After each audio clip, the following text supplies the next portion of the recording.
Muy bien.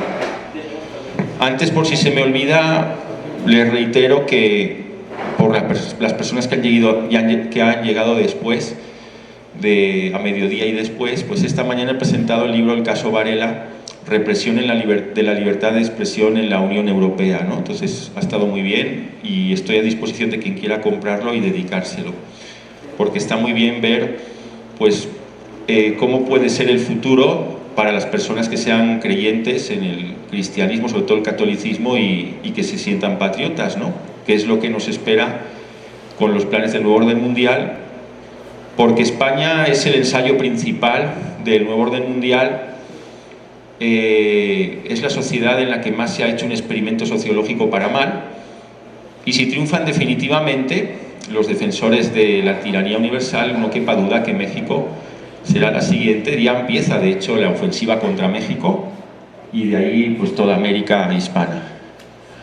Bueno, hemos hablado de las glorias de Malinche, de Hernán Cortés, y uno ve pues cómo es posible que el país que conquistó más territorio en kilómetros cuadrados y en millas marinas, digamos, que ha sido el imperio más universal y más gigantesco que ha existido, esté en una situación de miseria moral casi completa, como es la situación de la España de hoy, ¿no? Aparte del desastre económico, España hoy tiene una deuda pública de un 113% del Producto Interior Bruto. O sea, aunque se produjera todo destinado a la deuda, no se podría pagar toda la deuda con toda la producción anual de todos los españoles. El tejido social está totalmente destrozado, el enfrentamiento mujeres contra hombres, unas regiones contra otras, unionismo, separatismo, inmigración con nacionales, la clase política totalmente separada de la población. ¿Cómo se ha llegado a esta miseria moral y a este desastre? Habría que echar mano también un poquito del aspecto escatológico, porque ya dijo la Virgen de Ezquioga en 1931 que España, que palmo a palmo ha sido conquistada por la cruz, se ha convertido en un pueblo de hilotas. ¿Quiénes eran los hilotas? Los esclavos de la antigua Esparta, gente que no tenía ningún derecho. El español medio de hoy cree que tiene derechos, que está en la España de las libertades, pero en realidad no es más que un pelele en manos de unos políticos traidores que solo quieren su beneficio personal. España corre al precipicio y lucha por romper sus tradiciones, su historia y su manera de ser.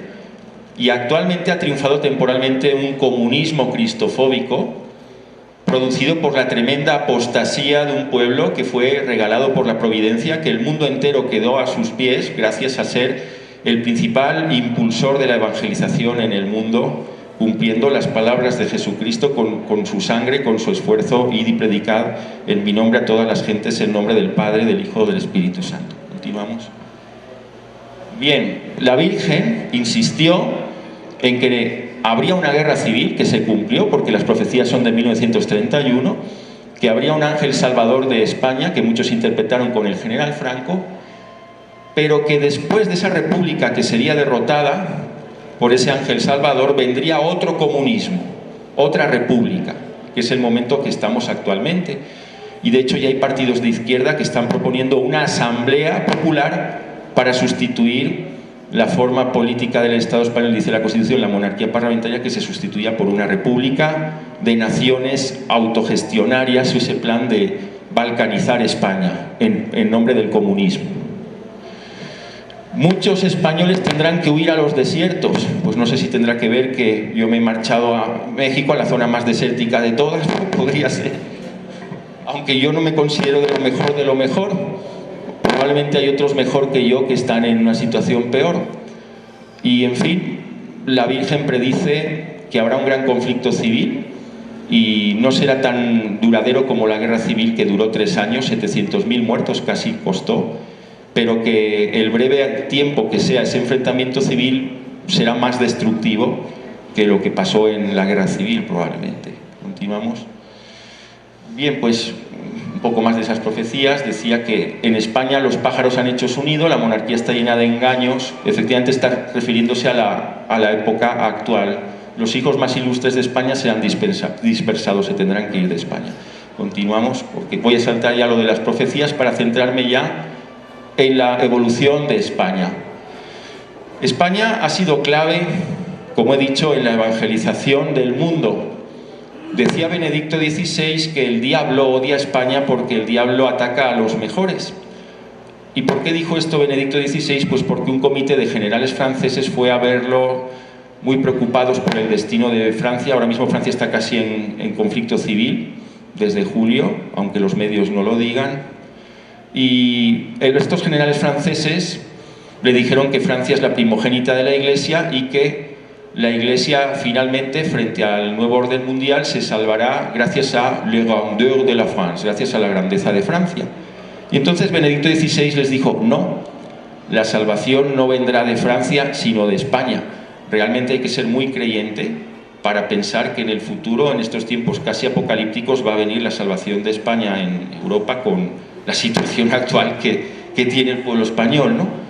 Bien, de todas formas, vamos a ir analizando. Después de la evangelización de España se creó el primer Estado en la Edad Media, con capital en Toledo. ¿Y cuál fue el primer objetivo de destruir España? Lo tuvieron los islámicos, esa conquista islámica.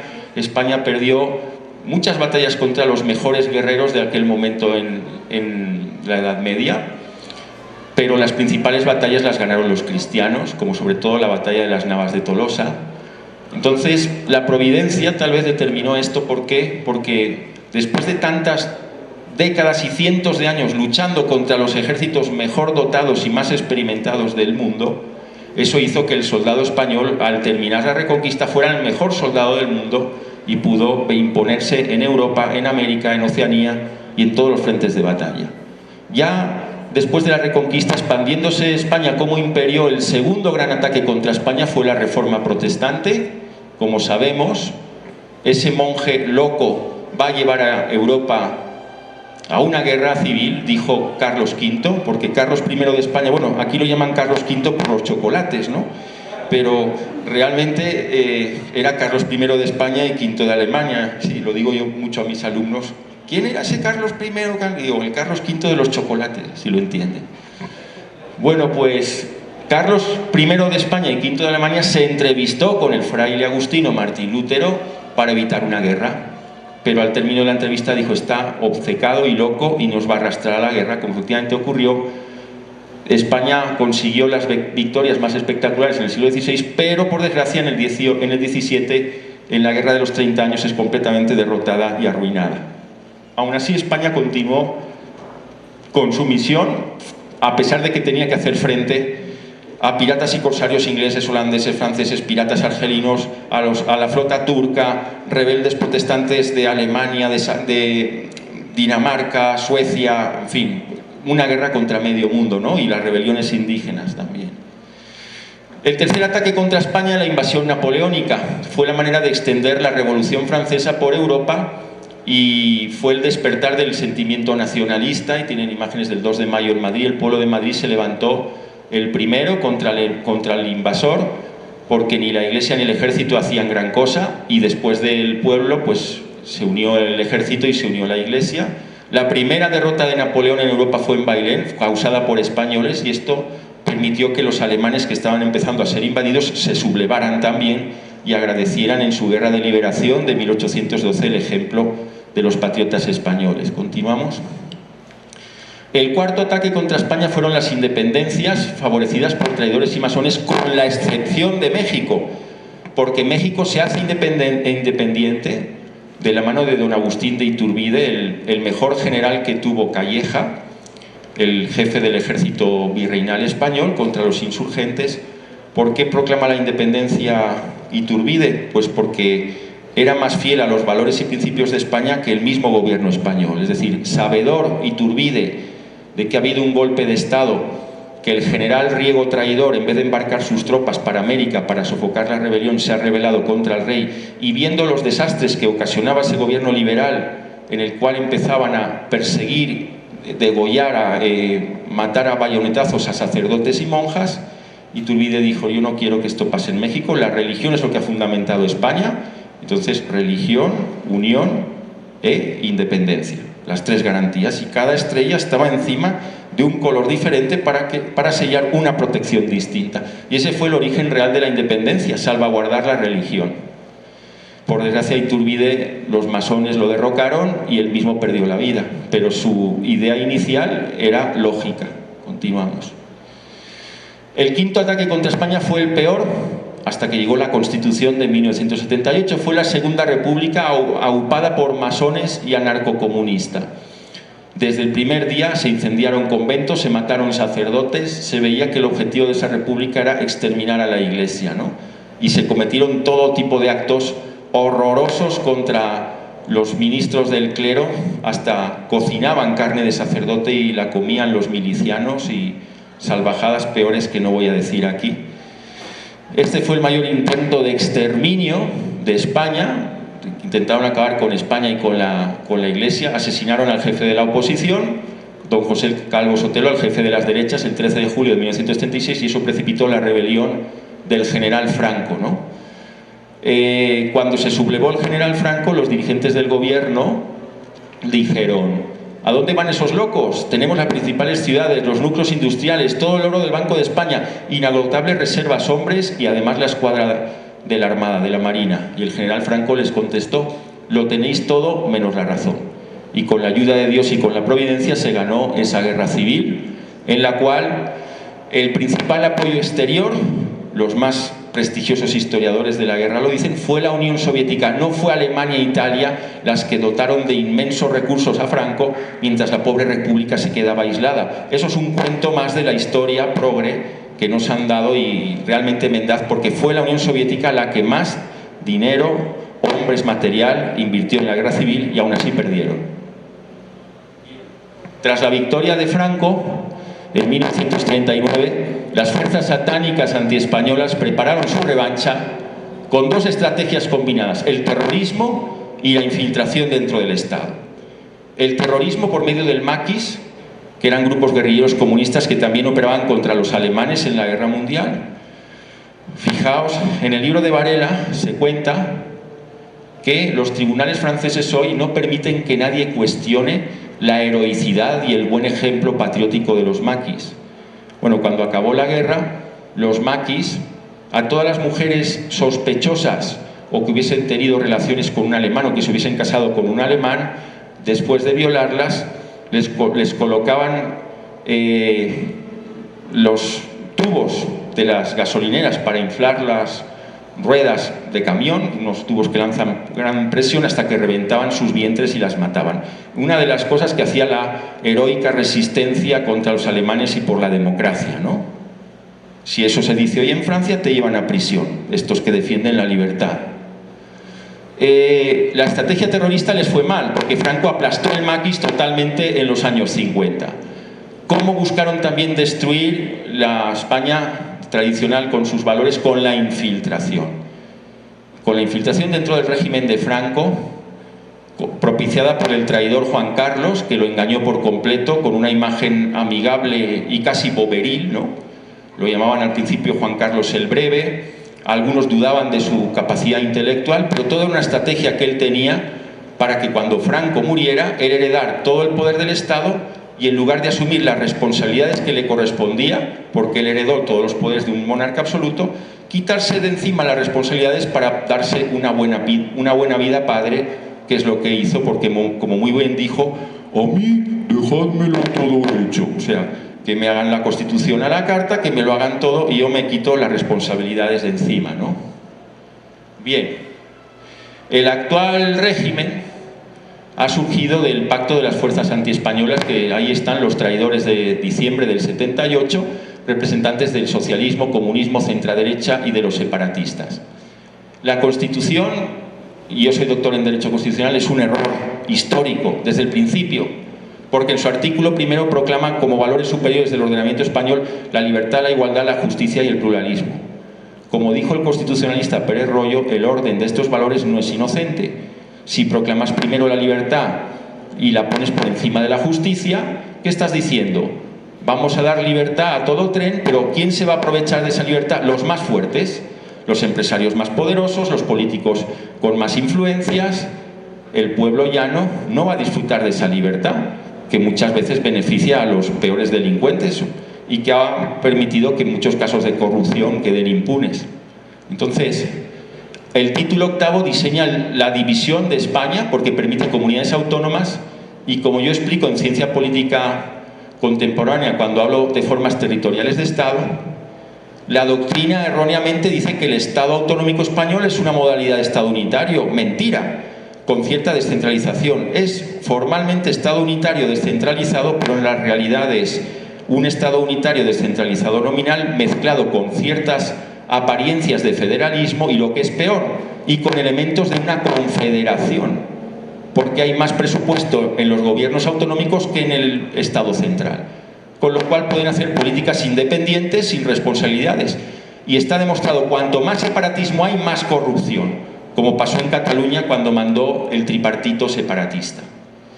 Pero aparte de eso, la transición que llaman pacífica y modélica fue una vorágine de violencia desde que asesinaron al jefe, la siguiente lámina por favor, el jefe del gobierno español, del almirante Carrero Blanco, fue asesinado en 1973 por una mina anticarro, y esa mina salió de un cuartel militar de los Estados Unidos justo después de que una semana Henry Kissinger dijera a Carrero: va usted por mal camino, no siga en el propósito de que España tenga su propia bomba atómica.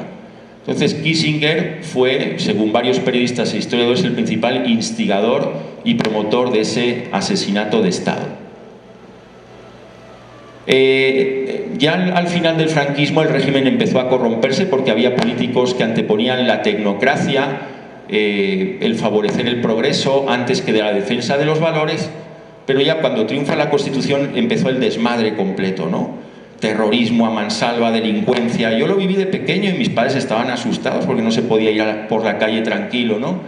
Frente a la traición y al desastre de España surgió el primer movimiento patriótico de la época actual de España, del régimen del 78, que fue Fuerza Nueva, liderado por don Blas Piñar. Bien, Fuerza Nueva fue el movimiento más perseguido de la historia política reciente de España. Tuvieron 80 muertos y decenas de heridos, que eso no se cuenta en los libros de historia. Fue el movimiento más reprimido, después ha sido el mío, Democracia Nacional, y hay que decir que estaba además manipulado todo por la prensa, por los medios de comunicación del sistema. Cuando había un incidente violento siempre se culpaba a Fuerza Nueva y se tergiversaban las cosas, pero a pesar de eso Fuerza Nueva llegó a concentrar en 1979 más de 1 millón de personas traídas de toda España, que recuntaron en Madrid, en la Plaza de Oriente y en todos los alrededores, ocuparon medio Madrid, aclamando la memoria del general Franco, ¿no? De hecho, el titular del periódico de Fuerza Nueva fue: que nos cuenten ellos, ¿no? ¿Cómo hizo frente pues todo ese Estado oculto que hoy dirige España, que es una mafia en esencia, a los patriotas?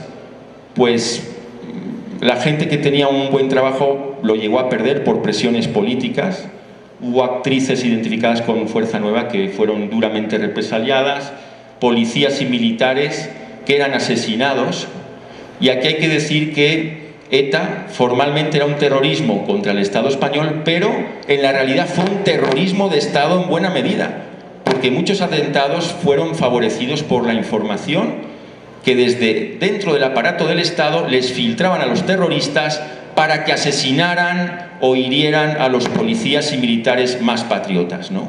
Y prueba de ello fue que en 1977 ya habían premiado a los terroristas dándoles una amnistía. Y luego el brazo político de ellos, Herri Batasuna, tuvo propaganda terrorista durante más de 20 años sin que los tribunales ni los poderes públicos españoles, ni el legislativo o el ejecutivo hiciera nada.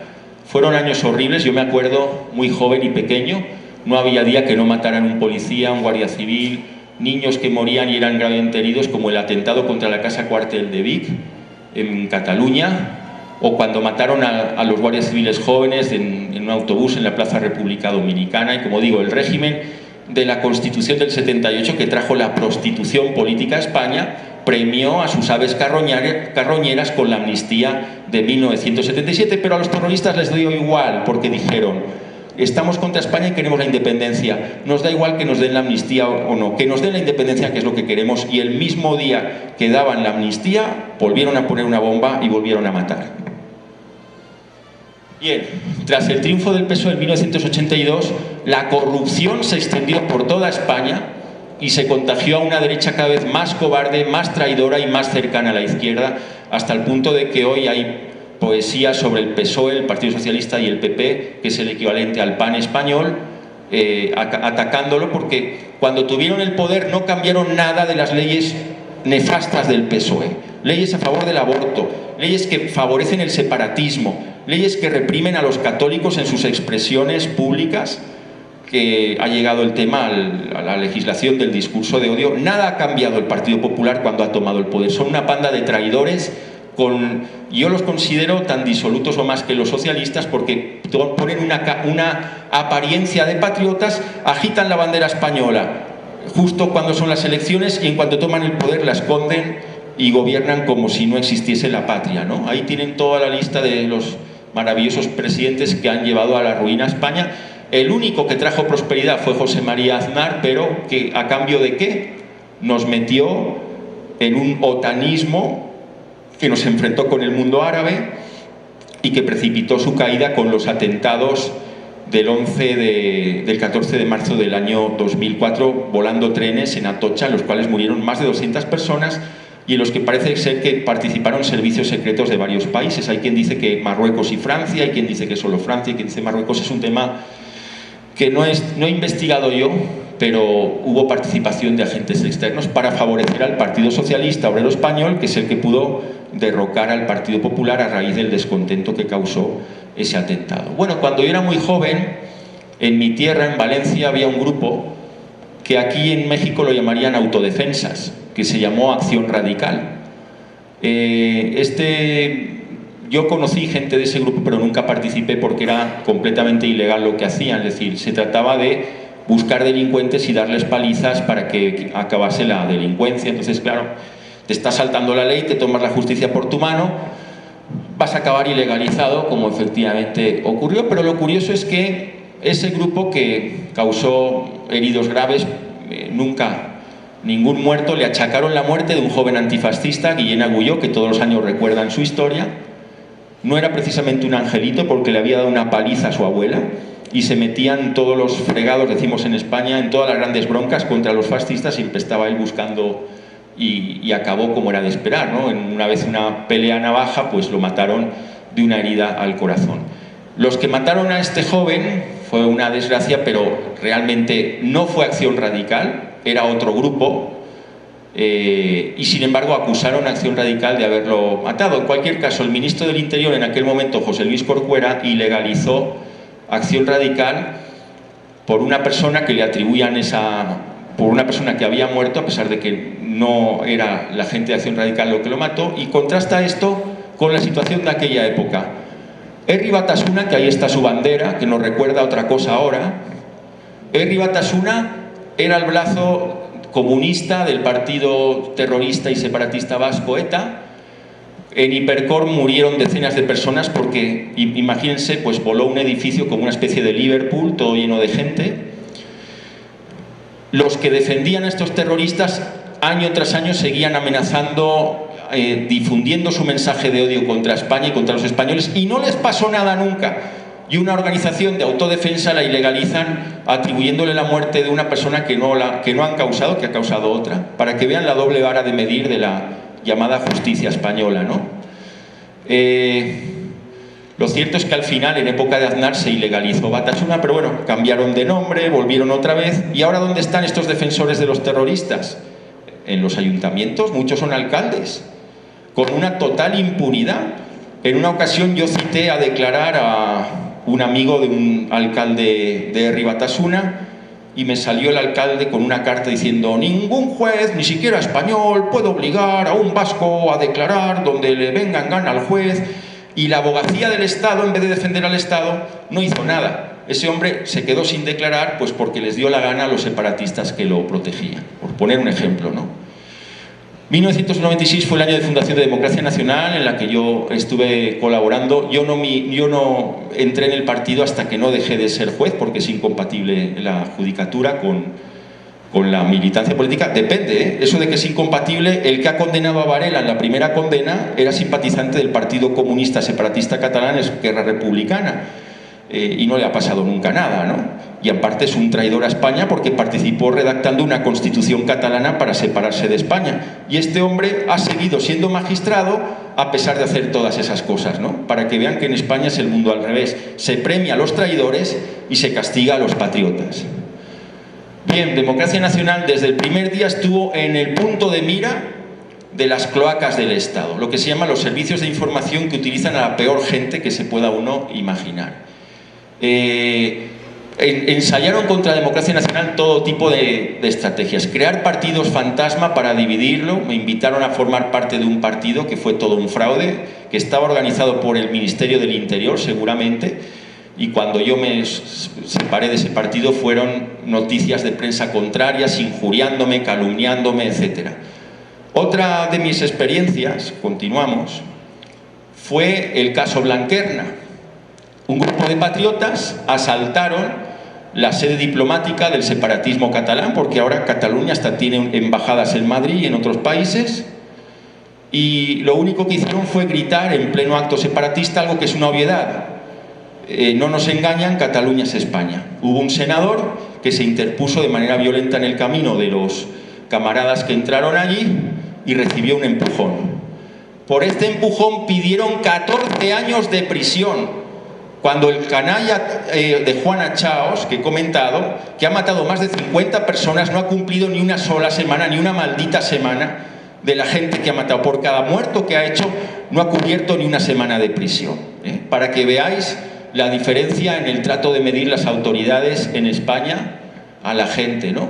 Yo fui abogado de esta causa y fue todo irregularidades. A mi defendido Pedro Chaparro le dieron una paliza, para empezar.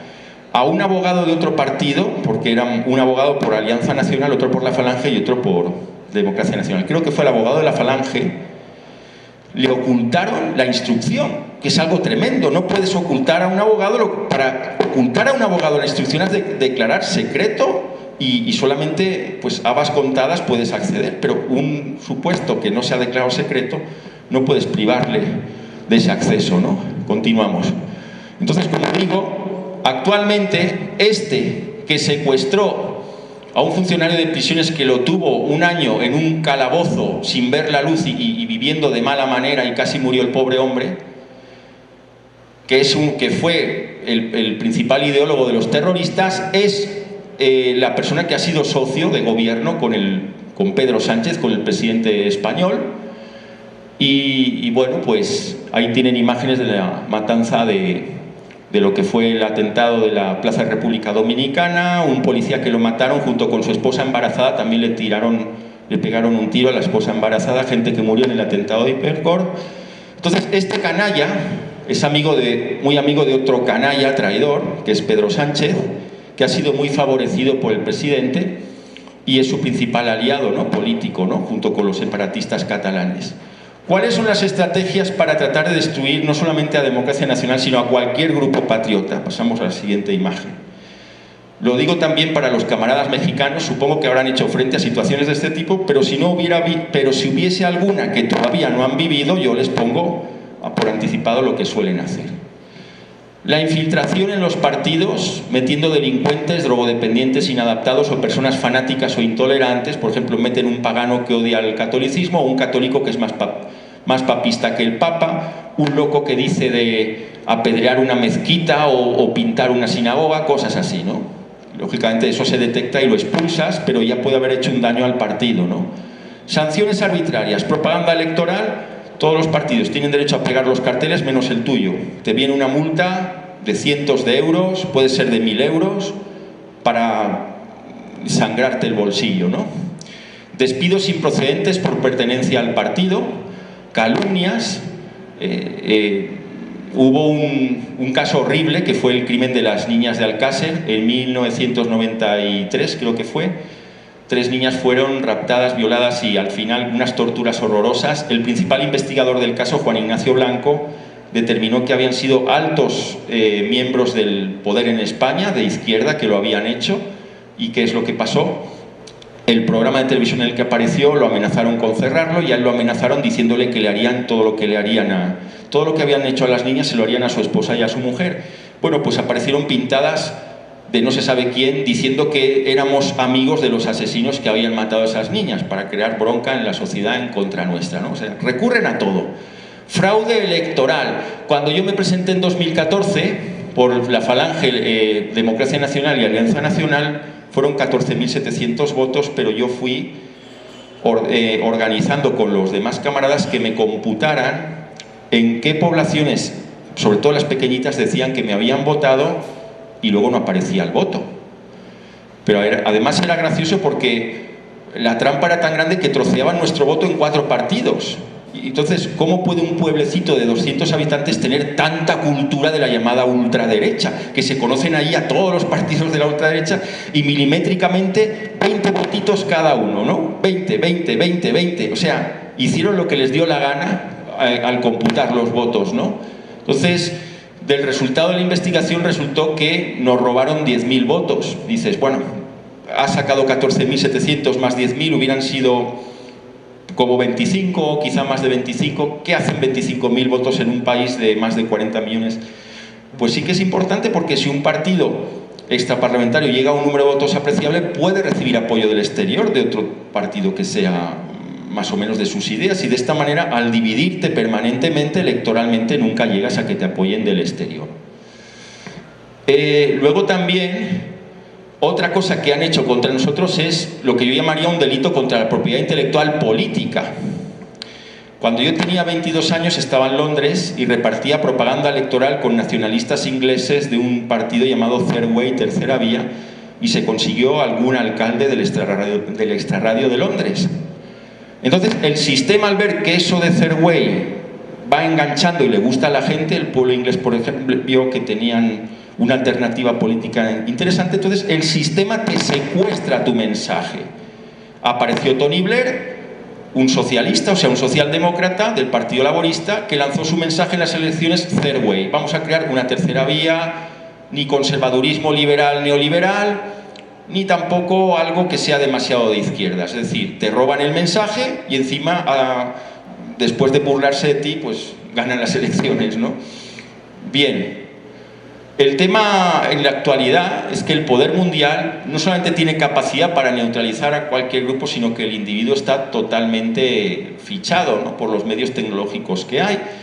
Entonces, todo aquel que no defienda los privilegios LGBTQ+, y todo lo que aparezca después, porque esto es una lista interminable, ¿no?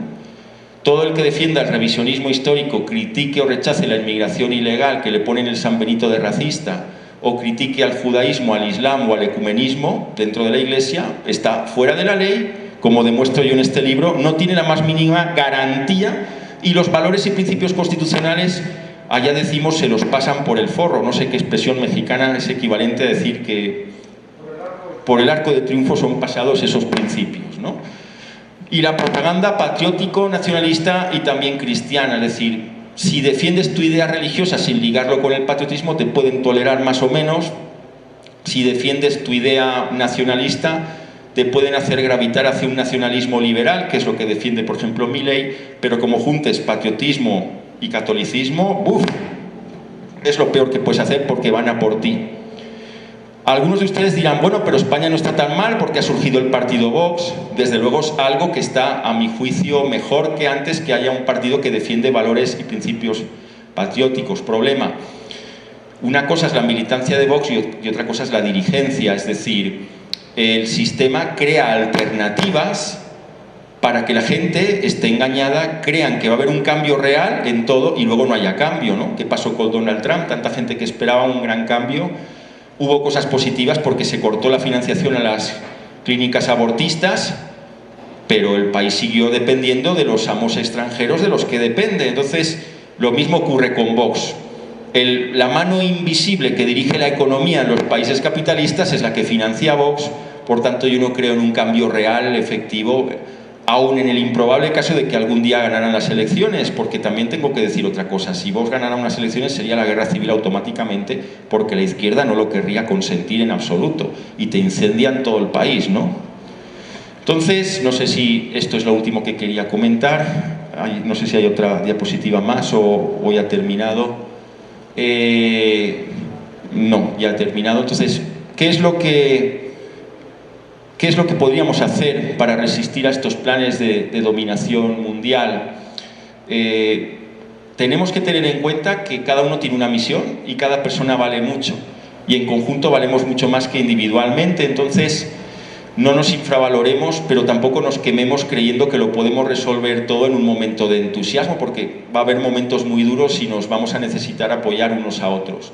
¿Se puede derrotar al nuevo orden mundial o a la imposición del crimen, del terrorismo, del separatismo? Sí.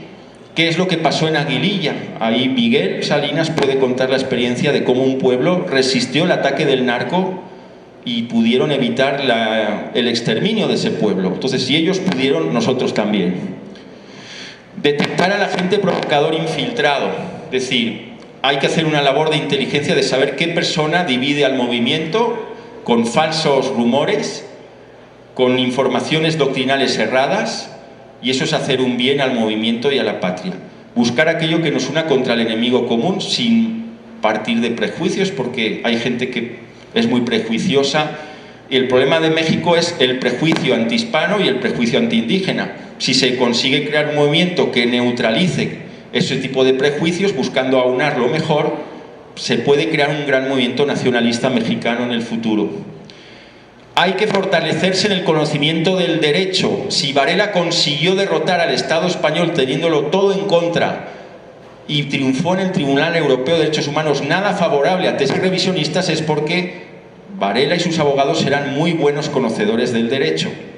Pero también tenéis que tener en cuenta una cosa: en el mundo real, como decía Calicles, un gran político griego, y también lo decía el innombrable, que no se puede citar, que es casi un pecado democrático citarlo, si no tienes la fuerza, el derecho no te sirve para nada. ¿Qué es lo que pasa en Cataluña? En Cataluña, si pusieran un cartel de un restaurante mexicano todo en español, lo cerrarían, porque tiene que estar todo traducido al catalán. Entonces, yo no sé en Cataluña cómo podrán poner chilaquiles, que podrán chilaquilets, yo no sé cómo podrán las ricas comidas que hay acá, ¿no? Traducidas al catalán, no me lo explico, ¿no? Y esa aberración de que no puedas tener un restaurante donde se domine la lengua española es fruto de que tienen ellos la fuerza y no tienen el derecho, porque el Tribunal Constitucional dice que eso es anticonstitucional, pero luego hacen lo que les viene en gana, ¿no?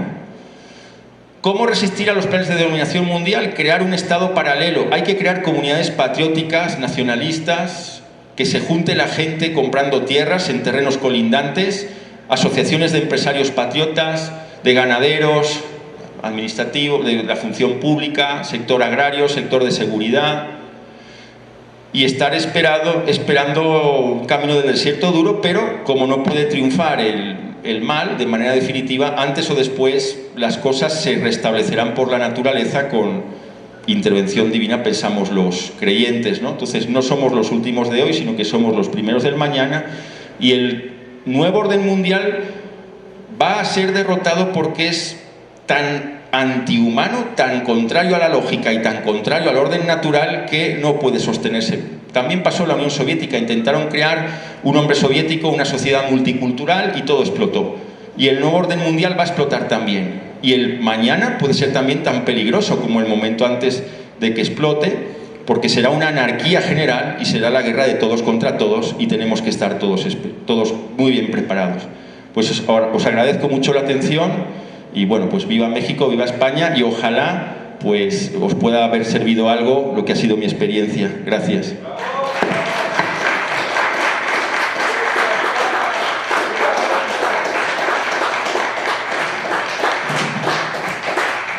Pues como última parte vamos a dar una última intervención por parte de ustedes con preguntas aquí para el doctor, y quien quiera pues le puede levantar la mano, si no pues dígame para darle el cierre ahorita al evento. Bueno, yo tengo una pregunta igual, hablando e indagando entre todos los partidos. En estas elecciones últimas que hubo, se presentó un partido nuevo que se hace llamar Frente Obrero. ¿Qué opinión tenemos de Frente Obrero?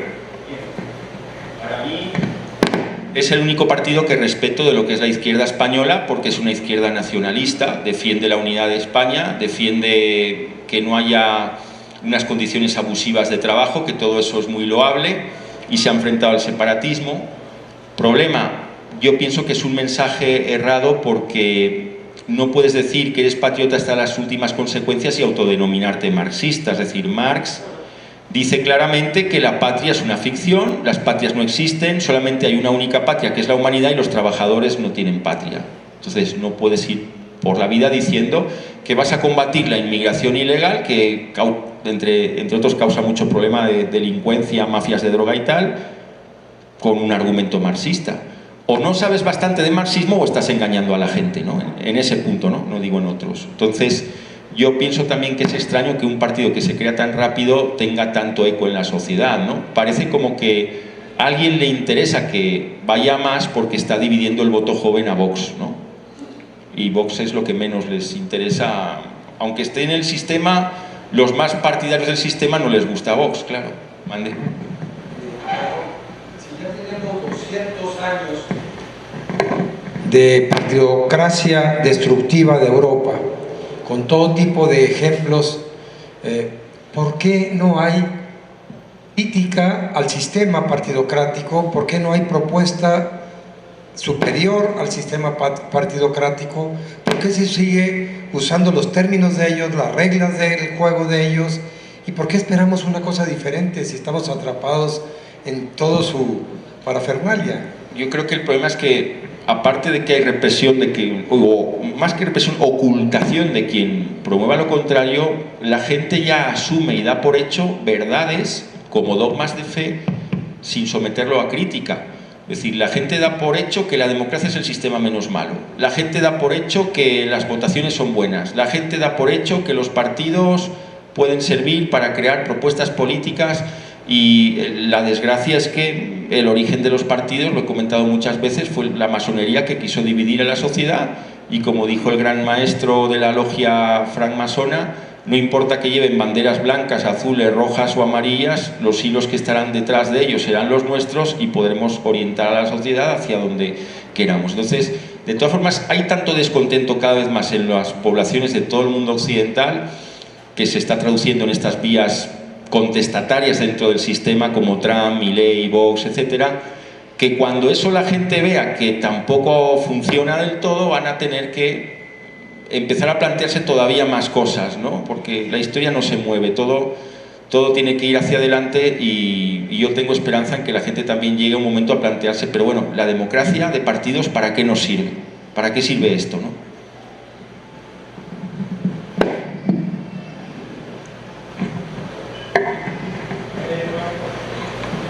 ¿Alguna otra pregunta?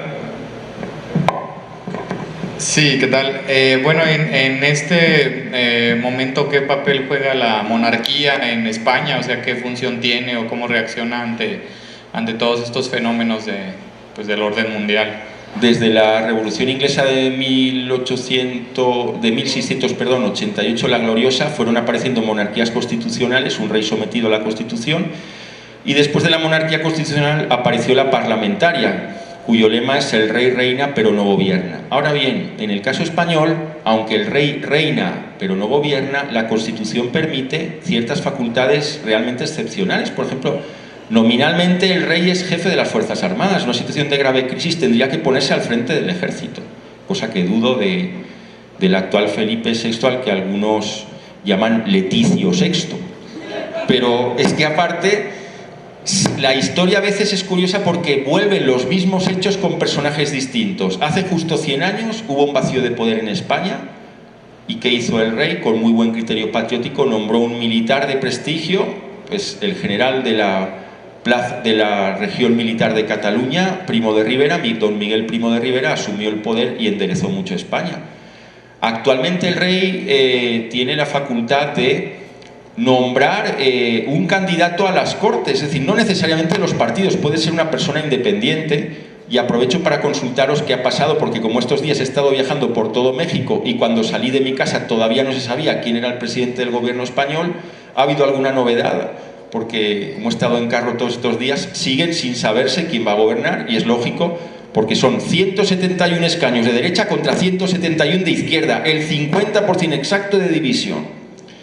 Con lo cual, el rey se tiene que mojar por uno o por otro, desgraciando a la mitad de la población o enfrentándose con la mitad de la población. Lo ilógico sería, para evitar esa situación, que buscara a alguien de prestigio, muy noble, muy patriota, pero no creo que le alcance, la verdad, el entorno que tiene, ni tampoco, con arreglo a lo que ha ido haciendo hasta ahora, no creo que se diese el caso.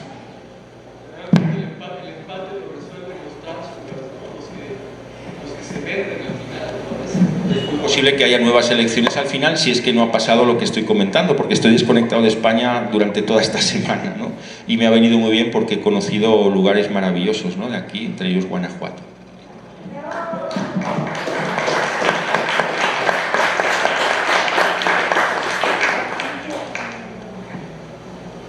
Bueno, les agradecemos a todos, aquí al doctor Luis, y le pido por favor que pase aquí a Abraham, Juan Carlos y los expositores que están aquí, el señor Sergio, ¿quién más está? Miguel, y Juan Carlos, son los que expusieron hoy, que se acerquen. Y pues bueno, yo como conclusión les puedo decir, la identidad es básica cuando enfrentamos a un enemigo como el que tenemos ahora, y digo enemigo porque ellos asesinaban católicos. Yo vengo de una familia cristera, mi bisabuelo peleó y tuvieron que esconder a unos tíos que eran padres por lo mismo de esta gente, pero las historias que nos platican, incluso las historias aquí de Guanajuato, de Mellado, los fusilamientos, las violaciones, no estamos tratando contra alguien que es tranquilo, no estamos tratando contra un enemigo que nos va a perdonar. Es un enemigo que viene por nuestras cabezas, y si no tenemos bien fundado qué es el mexicano, de dónde vamos, de dónde venimos, pues jamás vamos a tener las armas para poderlos enfrentar. Todo lo que pudimos compartirles hoy, espero que les hayan hecho sentir un poco más orgullosos o saber más quiénes son, y poder entender que lo que se viene, la única forma que podemos sobrellevarlos estando unidos. Gracias. Y de paso aquí la palabra a Abraham, que fue el coordinador que hizo todo esto posible, todo el trabajo, coordinó todos los expositores y también los contactos a nivel nacional del Frente. Gracias. Bueno, realmente no es la labor completamente mía, somos un equipo que pues, hemos estado trabajando en esto. Miguel también está involucrado porque realmente Miguel es el que tiene los contactos, es el que nos hizo favor de hacer esto realidad. La idea ya la teníamos desde hace años, porque sí es cierto, hablamos, por ejemplo, todo empezó de que llegan a México expositores como Agustín Laje, etcétera, que sabemos que podemos compaginar con ellos en mucho y en otras cosas no. Pero no existe, nos preguntamos, ¿por qué todos vienen de Argentina? O sea, ¿por qué toda la gente que viene a hablar de estos temas siempre son argentinos? ¿Por qué no hay un solo mexicano? Es porque no tenemos un proyecto de mexicano como debe ser, no tenemos una personalidad que sea la que saque la casta. Entonces, hacía falta formar a un mexicano, a un prototipo de mexicano nacionalista como se necesita. Porque como ya vimos, sí tenemos mucho camino por delante, hay que acabar desde mitos, ideas y sobre todo los traumas que nos tienen atosigados desde hace años, sobre todo a este gobierno que le encanta revivir traumas del pasado. Todo eso lo debemos de empezar a enterrar y rescatar nuestra verdadera esencia, como lo dijo también Miguel, ¿no? Esa esencia, la que es la verdadera mexicanidad. Y bueno, también quisiera pedirle a la señorita Rosaura que pase aquí al frente también, porque pues ella también es una parte importante de todo eso. Para quien no sepa, la señora Rosaura, ella fue la secretaria de don Salvador Borrego Escalante, que en paz descanse, y les pido un aplauso para ella porque estuvo tantos años ahí. Gracias a ella se logró mucho que el maestro llegara a nosotros. Y pues bueno, yo creo que ya no queda otra cosa más que cerrar. Le paso el coordinador. Bueno, primero que nada, pues les agradecemos mucho a este auditorio su presencia, a los expositores. Creo que es una gran noticia saber que este movimiento empieza a crecer. Sí, nosotros hemos hecho todo lo posible por llevar eventos a otras ciudades del país, de que no todo se centralice en la Ciudad de México, porque aunque allá pues hay pues una gran cantidad de personas, pues nos interesa apuntalar a todos los estados y ojalá que alguna vez, y yo creo que pronto se va a dar, digo, unos meses vamos a estar en Puebla, vamos a estar en otros lugares, también en Baja California Sur, algún día tenemos que ir, o sea, tenemos que levantar esta minoría idealista que tiene que ser la minoría dirigente del nuevo Estado y del nuevo orden. Gracias. Gracias. Bueno, pues siendo las 7:53 de la noche, damos por clausurada este primer día del Congreso de Identidad Nacional Mexicana. Gracias a todos por venir.